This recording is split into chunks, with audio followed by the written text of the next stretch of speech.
audience, it is I, once again, Chunky Mouse. So, this video may be entirely random, but let's just say it's an itch I needed to scratch for once. I still get some, not a lot, of questions on my old channel, Blastoise Animator, about the story of fire versus water, so this video exists to answer them. It's mostly a full-on storyline of every event from the novels I wrote when I was 17 to the SFM animations I made since I was 16. But anyway, this video is going to talk about how everything in the story started, beginning with the professor who started it all, Francisco Poplar.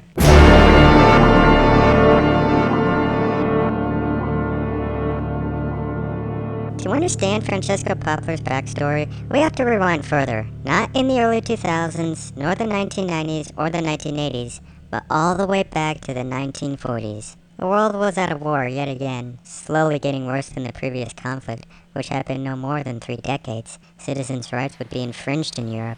The only way to survive this war was to support the fascist leader of your country. Enter the Poplar family, a Catholic family who had never lived outside of Rome until the end of the war. For 5 years, the Poplar and most of the world hoped and prayed that this terrible conflict would come to an end, especially in Italy. By 1943, Italy had surrendered to the Allied powers. Their leader Mussolini had been executed, and the sheer determination to end fascism skyrocketed. This was a sign of blessing for the spiritual Poplar family. However, they were unsure what would become of their child. Most children in the territories of the war engaged in war games. They didn't want to have their first child during the war, so they prayed and prayed and prayed. By the end of the war in 1945, Germany had surrendered. The Poplar family rejoiced. However, like many other Europeans, they were crushed to find their hometown completely demolished by the war. The Poplars moved from place to place, desperately trying to avoid suspicions of fascist behavior and the threat of being executed. Moving to London, they hoped and prayed there would be no xenophobia, as Italy was once an enemy to the British soldiers. A year after they moved in London, they had their first child, Francisco Poplar. Instead of Italian, Francesco had to learn English, aside from all fundamental learning for toddlers. It didn't take long as Mr. and Mrs. Poplar realized that Francisco Poplar was a fast learner. He picked up the concepts of math and spelling by the time he entered kindergarten, and all was going well if it hadn't been for one thing: Pokemon. Pokemon had been going around for eons, even before humanity. Throughout the war, they were either used for experimentation or fighting tactics, or kept hidden thanks to official Pokemon rangers, professors, etc. Francisco never had a good look at them until he was old enough to become a trainer, although his parents didn't approve of the idea of capturing pocket monsters or any form of animal cruelty. But no matter how many times Francisco argued that this was for fun, the answer was still no. Year 7 of school, he would go against his parents' demands and study Pokemon and Pokemon training. More specifically, he would watch his friends at school capture and battle Pokemon and would read books on them in the library.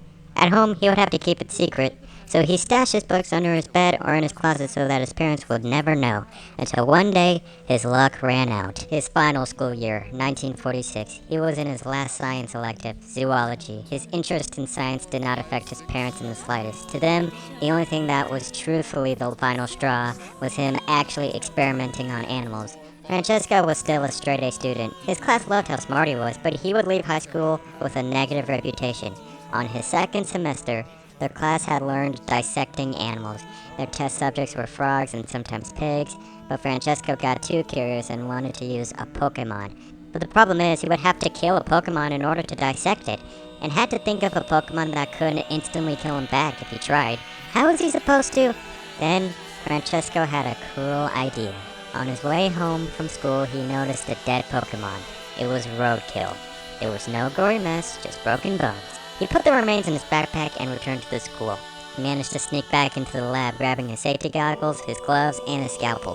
For once, he got a good and accurate look at this Pokemon's organs and how its moves are generated for its type. As a kid, he never believed it was possible for these small creatures to generate such powers. And here they were! Unfortunately, Francisco Poplar's learning was cut short. He was eventually caught, and his parents would find out that he snuck a dead Pokemon and dissected it for the sake of his learning. Once his parents found out, it was time for re-educating Francisco, meaning he wasn't allowed to read any books about these creatures.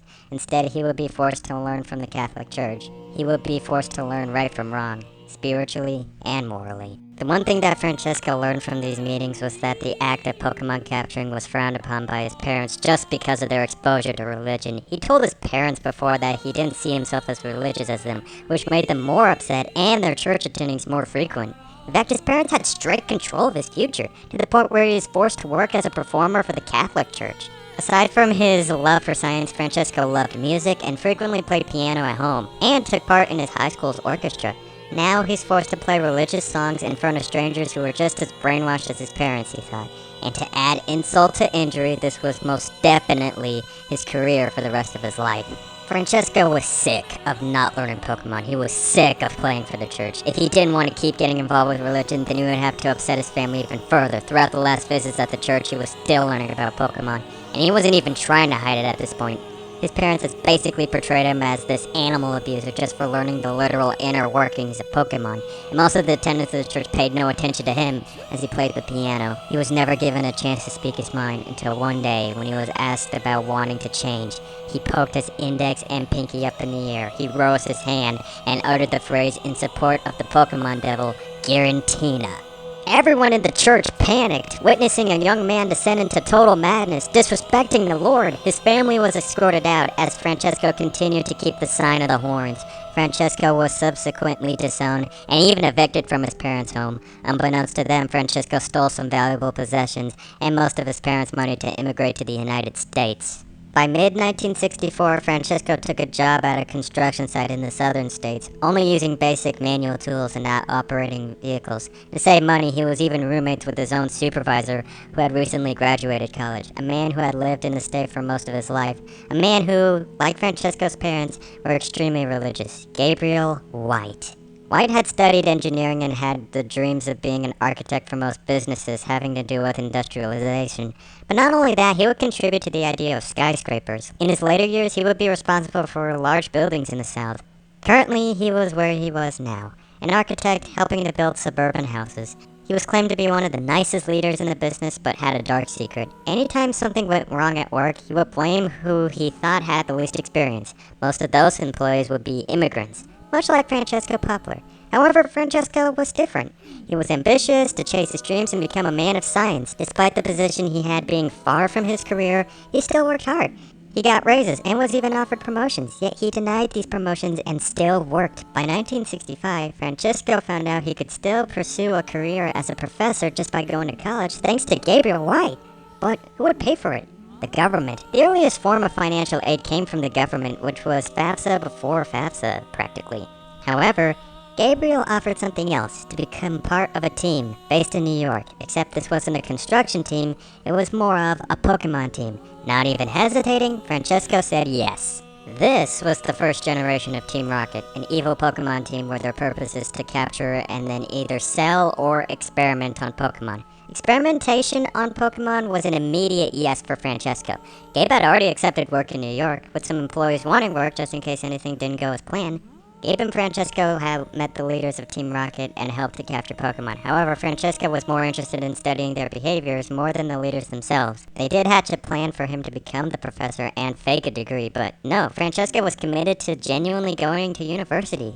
He clearly had more respect than Gabe, who captured and even killed Pokemon for— Wait, killed Pokemon? Yes, Team Rocket encourages violence against Pokemon, but Francesco was far from wanting to fatally harm Pokemon in any way, shape, or form. But he at least wanted them to stay alive and live better lives than usual. Unfortunately, they would find out Gabe's family had done some killing in his life. And it wasn't animals, but people. Thinking he was too dangerous, Team Rocket had kicked him out, beat him in several places, and left him alone, hoping he would die. Unfortunately for them and the future of this region, Gabe would survive. Gabriel doesn't want us to mention that organization, Lewis demanded. Why not? Heathcliff asked. He didn't have a good relationship with the founders, had said. The two founders invited him for a meeting in an alleyway. They beat the hell out of him. Francesco would find out that Gabe fired him, and if he ever showed up to work, he would die. Francesco still worked for Team Rocket, and even went to a university to become the eventual professor.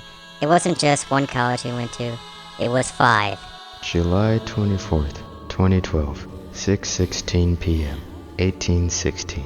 The following is an excerpt from the diary of Professor Francisco Richard Poplar. Having graduated from 5 colleges, under the influence of neglecting parents, I have managed to become this region's professor. My goal is not to study all Pokemon, but to run some experiments. 20 years worth of education, and he's gained more respect from the region, the Unovo region.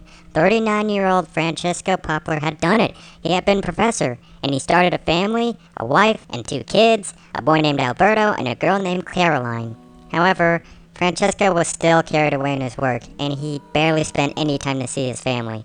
He wanted pure isolation, and the only way he did that was the way he isolated himself from his own parents. Francesco stayed committed to the cursed behavior that got him disowned, and soon his wife noticed, and the couple divorced. But his children still wanted to see him again and learn more about what he was doing, especially Alberto. He had been wanting to become a professor just like his father, but his lessons would be cut short due to outbursts from Francisco. Alberto was almost attacked every time because all Francesco saw was trouble from his son. He no longer called him Alberto, rather the inescapable prison with history's famous gangsters, the one place he thought his son would deserve to stay, Alcatraz. Because of this, Alberto was the last person to officially cut Francesco from his life. Francesco would be heartbroken, and even his active imagination on Pokemon experimentation couldn't distract him. What also didn't help was the recent news of his schizophrenia diagnosis. To him, this felt like a fatal diagnosis. Time was up, he thought, but instead of taking that risk, he did it slowly and painfully. Francesco committed to his one goal, expanding the bonds of people and Pokemon. The best way he knew how was to draw his own blood and inject it within the Pokemon's bloodstream. My first test is having our DNA injected into a few subjects. By the time I find starter Pokemon, they will be my first subjects. But it got freakier, placing their organs, their muscle, and forcing their skeletal structure to be bipedal. He was slowly torturing what brought him and his future generations joy. But he promised himself that if they looked and acted like humans, they would be around longer than ever. Francesco also looked at his experiments on the good side. Why forget a move if they want to learn a new one? I watched a battle between a regular Pokemon and a Pokemon with the human DNA. The latter seemed to learn moves faster than normal, and did not forget any other. If you don't have the right Pokemon for the job, teach them to use tools. Pokemon are now getting involved with working with complete strangers. What I mean by that is that people are hiring them to help around the workplace. At least they have another purpose than fighting each other. And what if you always wanted to hear them say anything other than Pikachu or Eevee? All of Francesco's thoughts could come to fruition, and during that time, people were looking for more Pokemon as their starters. They would unknowingly get genetically modified Pokemon. It didn't take long for people to catch on their strange behaviors. Some were happy, but some weren't. Francesco needed to hide it. Everyone is asking me about the Pokemon's behavior now. They are demanding answers, despite nothing drastic happening now. Some are fearing that it could lead to a conflict against humanity. But like I said, nothing bad happened yet. But Francesco couldn't hide it any longer. By 2012, people have been asking him left and right, what is going on with these Pokemon? To look at them and analyze the changes. He would admit that he was responsible, and he wanted to change the idea of Pokemon training. As one could imagine, nobody was happy about it. Everyone has sent me angry messages about the Pokemon's biology over the months. I couldn't resist. I had to tell them all what I've been doing. Very little supported me. They demand that I should quit my job as professor. People lost their minds over the thoughts of what Francesco did to their beloved pocket monster. At a time of questioning Pokemon training, who else would spread lies about it than Gabriel White? Now elderly and still a construction manager, Gabe took a chance to take down Francisco Poplar's career and antagonize him further, and managed to convince a large group of people who went against Pokemon training that the sport would cause Armageddon. His reaction to Francesco's views toward the Pokemon Devil is not too far to imagine. With all these people turning on him, that was Francesco's cue to leave.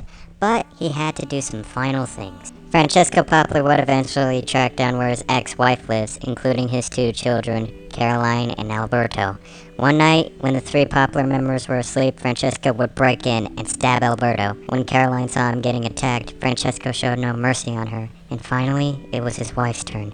But before he left, Francesco grabbed a syringe and collected the blood from the light-headed Alberto's stab wound and patched him up. Alberto fell unconscious until he saw the face of the man who attacked his family. Francesco had Alberto's blood but would cover up his involvement, saying that he saved his own son's blood when he cut himself accidentally. All this time I have been using samples from me. Instead, I've decided to use someone else, my son. He accidentally cut himself, so I came by and managed to save some of his blood for the experiment. What was true is that he kept the blood for the sake of his experiment. Francesco had the sample, but who would work best? He wanted one more Pokemon to have the sample. Then he remembered Francisco had ordered every region to share its Pokemon, not for popularity or overpopulation, but for territorial experimentation. Some regions had more Pokemon, and new species were founded almost every day. Waiting for a trainer to catch them all is a time-consuming process.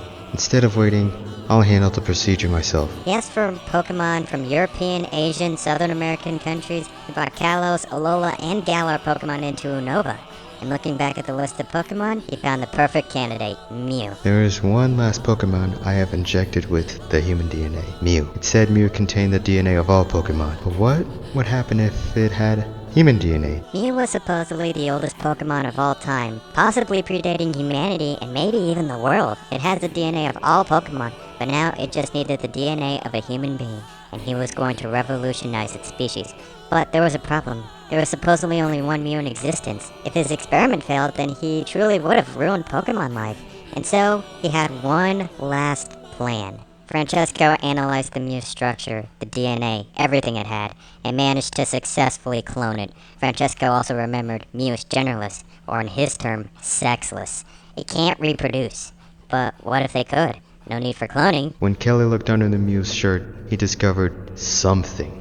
Oh, you're a girl. In addition to cloning, he assigned particular sexes for each clone. Pinky, the original, would be female.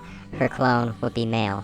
He left it to Alcatraz to name the clone. Finally, Francesco would die alone in the lab, leaving behind a demand that his own son take his place to continue experiments he didn't have time to complete. I'll make a life statement of my experiment to the public. After that, I'm dead. But upon his death, the pain almost abruptly ended. Francesco opened his eyes. He was no longer in his lab. He was in a dark void, looking up at a strange being, a legendary Pokemon known as Arceus, the god of all Pokemon. Here, he was being shamed for his sins, his betrayal of his family, his sadistic experiments, and his devilish ideals. He deserved to go to the underworld, but Arceus saw potential. He sent Francesco back into the real world, not as a human, but the natural enemy of Pikachu, Mimikyu. Mimikyu, a ghost-type Pokemon, is a demonic spirit, hiding its face with a Pikachu disguise. No one is allowed to look what's underneath it, or they will die horribly the following night. Still isolated in the form of a Mimikyu, Francesco was no longer experimenting on Pokemon biology, but rather the occult and the dimensional analysis. Francisco and his son, Alcatraz, were both spiritualists, the former having a necronomicon in his house. Instead of his lab, he traveled to the House of Horrors, in which he committed one of his worst acts against his own family. He would handwrite an entire necronomicon in the language only ghost types can mentally comprehend. Otherwise, a human being would not be able to mentally comprehend the sight of demons. This was a portal to the underworld, a portal that only he could make.